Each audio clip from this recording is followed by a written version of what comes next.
देखिए, अब मैं इस रजिस्टर को क्या करने वाला हूँ, इसकी जगह पे फिक्स करने वाला हूँ।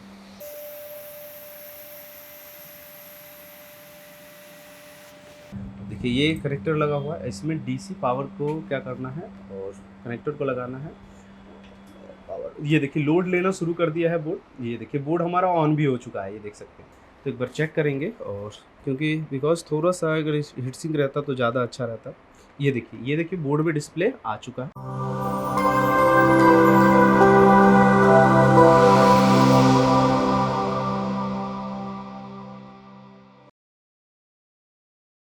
हेलो फ्रेंड्स, नमस्कार। मैं विक्रम, लैपटॉप ट्रेनर, और आज मैं आपको बताने वाला हूँ। देखिए, ये जो हमारे पास एक बोर्ड आया है, 11 जनरेशन का मदरबोर्ड है, और ये फाजिलगाह से हमारे पास जो है बोर्ड रिपेयर होने के लिए आया है, यानी पंजाब से, पंजाब फाजिलगाह से।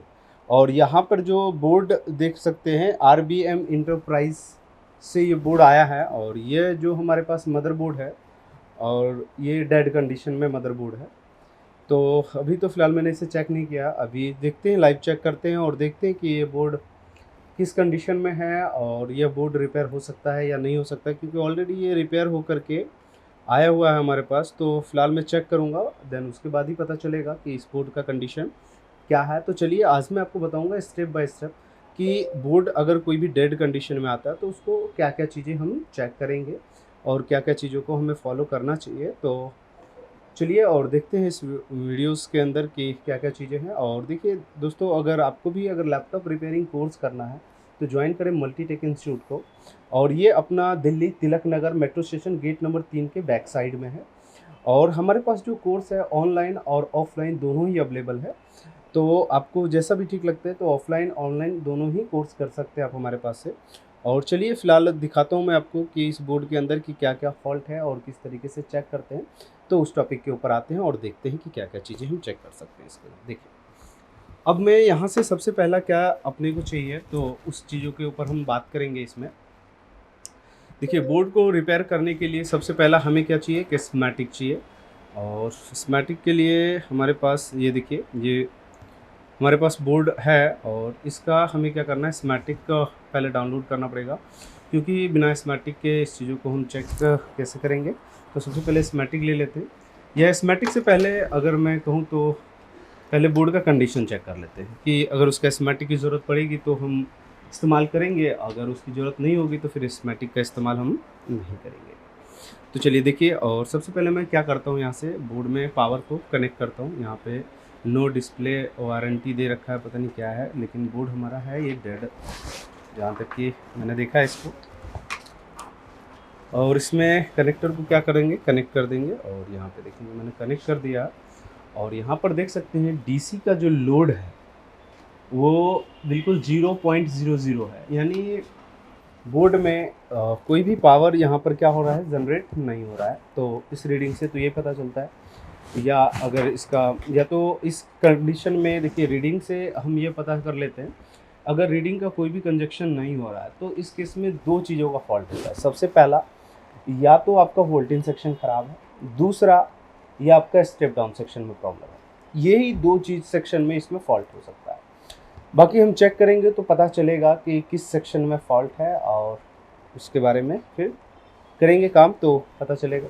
तो चलिए, सबसे पहला यहाँ से क्या करना है, आपको चेक करना है। सबसे पहले हम यहाँ पे चेक करेंगे वोल्टेज सेक्शन को। तो सबसे पहला मैं कनेक्टर को कंफर्म करूँगा कि यह सही है या नहीं है। तो इस कनेक्टर के ऊपर चेक करेंगे, और देखिए ये हमारा जो है वो कनेक्टर है, ये रेड वायर भी है यहाँ पे। और अब यहाँ पे मल्टीमीटर में देख सकते हैं कि वोल्टेज क्या है, 18.24, यानी बिल्कुल सही वोल्टेज है। और यहाँ से जो वोल्टेज जा रहा है, और यहाँ पे एक मॉसफेट इस्तेमाल किया गया है, जो ये पी चैनल का मॉसफेट है। तो पी चैनल के मॉसफेट में चलिए देखते हैं कि इसके सोर्स पे इन हो रहा है।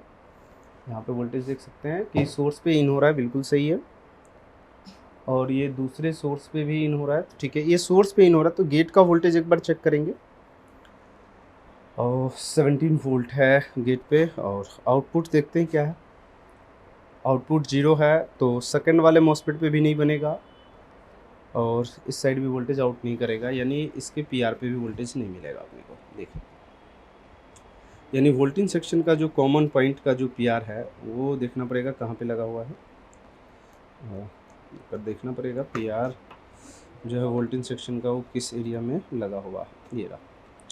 तो यहाँ पे देखिए ये बैटरी का पीआर है और ये वोल्टेज का पीआर है, ठीक है, वोल्टेज सेक्शन का, जिसको हम कॉमन पॉइंट बोलते हैं।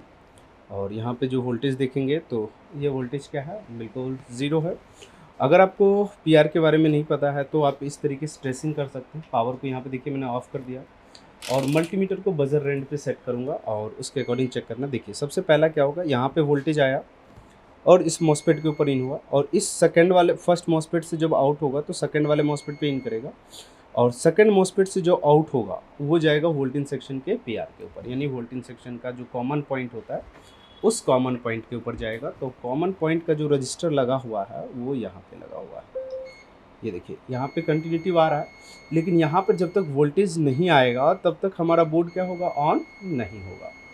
तो चलिए अब इसमें यहाँ पर वोल्टेज कैसे पहुँचेगा। तो अब मेन दिक्कत तो हमें पता चल गया कि जो ये फर्स्ट वाला जो मॉसफेट है इसके सोर्स के ऊपर क्या हो रहा है, वोल्टेज तो इनपुट हो रहा है बट लेकिन ये क्या कर रहा है, आउट नहीं कर पा रहा है। आउट नहीं कर रहा है तो इसका मतलब है कि गेट पे पी चैनल मॉसफेट है। तो आपको पता होगा कि पी चैनल का जो मॉसफेट होता है, अगर पी चैनल के मॉसफेट पे आप सोर्स पे वोल्टेज अगर इनपुट करते हैं तो जो भी वोल्टेज आप इनपुट करा रहे हैं उससे आपके पास क्या होना चाहिए, गेट पे जो वोल्टेज होना चाहिए वो लो होना चाहिए। और यहाँ पर कंडीशन यहाँ पर ये है कि जो वोल्टेज इसके सोर्स के ऊपर आ रहा है वही वोल्टेज इसके गेट के ऊपर भी आ रहा है। तो जिस वजह से क्या हो रहा है कि इसका गेट एक्टिव नहीं हो पा रहा है, जिस वजह से ये वोल्टेज क्या कर रहा है, आउट नहीं कर पा रहा है। देखिए कई बार इस केस में कई लोग करते क्या है कि इसमें जंपर लगा देते हैं तो भी काम हो जाता है, लेकिन आपको जंपर नहीं लगाना है, क्योंकि जंपर आप लगाएंगे तो कहीं ना कहीं आपको चार्जिंग से रिलेटेड प्रॉब्लम देखने को मिलेगा आपको। तो ऐसा आप ना करें और प्रॉपर तरीके से इसको रिपेयर करें। देखिए अगर स्मैटिक आपके पास नहीं है तो थोड़ा समय लगेगा बोर्ड रिपेयर करने में, लेकिन आप बोर्ड को रिपेयर कर सकते हैं। तो देखिए अब किस तरीके से करना पड़ेगा। तो सबसे पहले क्या होता है कि जो इसके अंदर जो पी चैनल वाला सर्किट लगा होता है ना, तो उसमें क्या होता है, एक वोल्टेज डिवाइडर होता है।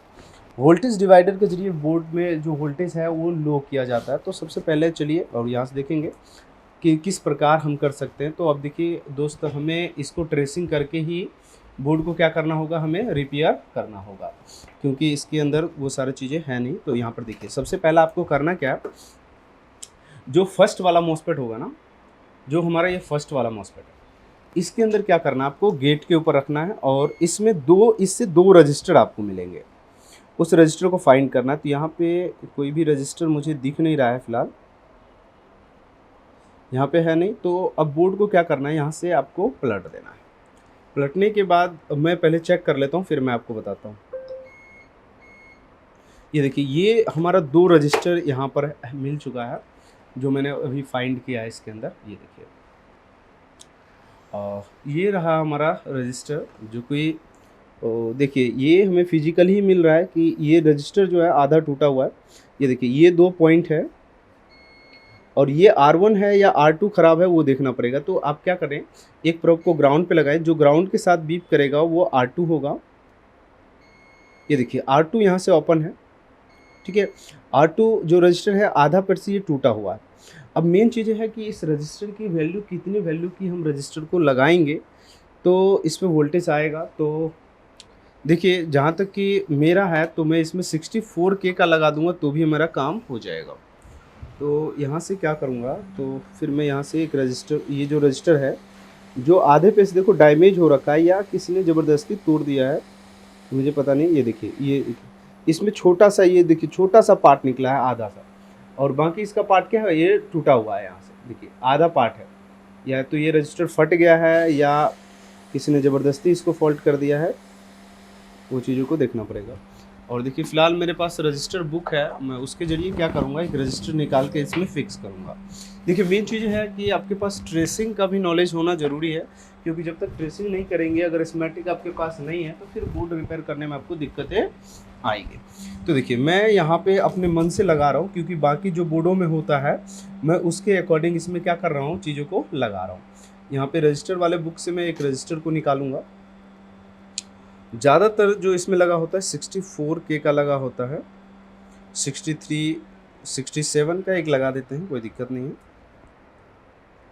और ये रहा रजिस्टर, और इसमें से एक रजिस्टर को हम क्या करेंगे, निकाल लेंगे। और इस रजिस्टर को मैं इसके ऊपर लगाऊंगा और उसके बाद देखेंगे इसका वोल्टेज क्या होता है, क्योंकि मेन चीज़ें हैं स्टेप बाय स्टेप को चेक करना बहुत ज़रूरी है। और ये नहीं कि कोई भी आईसी को निकाल दिया, किसी को जंपर मार दिए, ऐसा काम आपको नहीं करना है, क्योंकि तरीके से काम करेंगे तभी जा कर के आपका प्रॉब्लम प्रॉपर तरीके से रिजॉल्व होगा। देखिए अब मैं इस रजिस्टर को क्या करने वाला हूँ, इसकी जगह पे फिक्स करने वाला हूँ।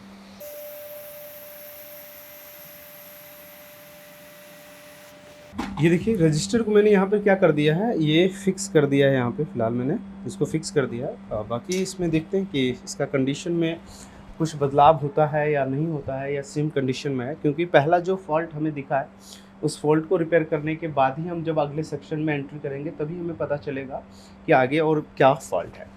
तो देखिए अब मैं यहाँ से इस बोर्ड में पावर को क्या करूँगा, कनेक्ट करूँगा।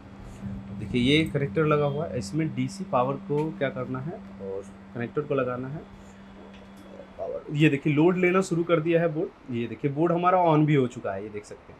और ये जो 11 जनरेशन का बोर्ड है, और ऐसे इसको ऑन करके नहीं छोड़ना है आपको, नहीं तो ये सीपीयू क्या हो जाएगा, आपका शॉर्ट हो जाएगा। तो चलिए पहले एक बार इसको देखते हैं कि इसका क्या कंडीशन है। और इसमें रैम लगेगा DDR4, तो ये मैं एक रैम लगाता हूँ DDR4 का। और इसको सीपीयू को कूलिंग करने के लिए मैं इसके ऊपर रख देता हूँ एक हीट सिंक। ओके, क्योंकि थोड़ा सा दिक्कत करेगा ये, तो रैम दूसरे साइड लगा देते हैं।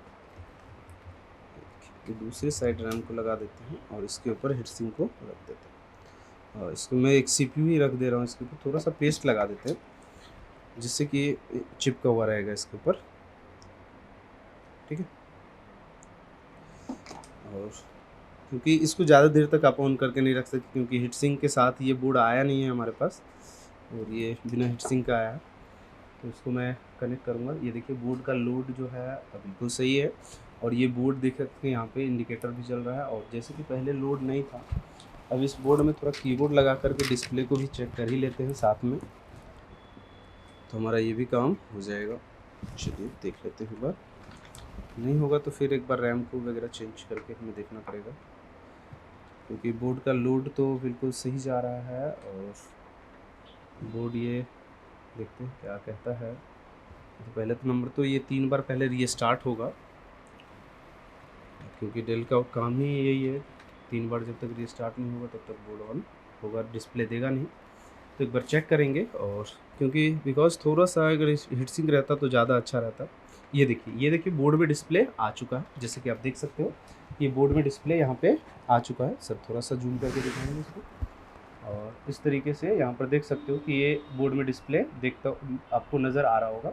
तो इस तरीके से अगर आपको भी बोर्ड में अगर कोई फॉल्ट है और आपको उसके बोर्ड को रिपेयर करना चाहते हो, तो आप प्रॉपर तरीके से उसे चेक करें और उस चीज़ों को देखने के बाद आप आगे की ओर काम करें। तो इस तरीके से आप भी बोर्ड को रिपेयर कर सकते हैं, और बहुत आसान तरीका है। अगर आपको भी लैपटॉप रिपेयरिंग कोर्स करना है तो आप ज्वाइन करें मल्टीटेक इंस्टीट्यूट को। मैं दोबारा बता रहा हूँ कि ये हमारा मल्टीटेक इंस्टीट्यूट जो है, और Delhi Tilak Nagar metro station gate number 3 के ठीक बैक साइड में है।